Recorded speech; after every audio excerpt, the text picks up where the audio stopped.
नमस्कार, मी दीप्ती आपलं स्वागत करते आपल्या यूट्यूब चॅनलमध्ये।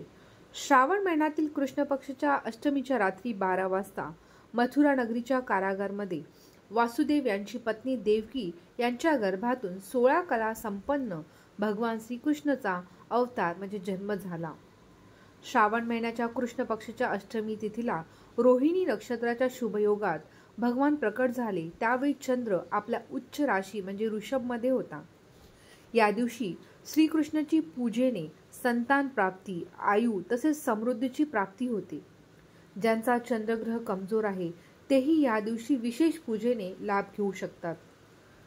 भगवद्गीतेमध्ये 9व्या अध्यायातील 22व्या श्लोकात लिहिलेला आहे, अनन्या चित्तनयंतो माये जन पर्युपासते तेषा नित्याभियुक्ताना योगक्षेम वहाम्यहम।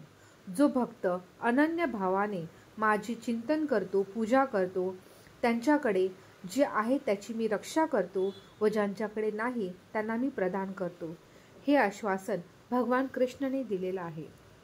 यंदा 26 ऑगस्टला श्रीकृष्ण जन्माष्टमी साजरी केली जाईल। कृष्ण जन्मासाठीचा पूजेचा वेळ रात्री 12 ते 12:45 पर्यंत आहे।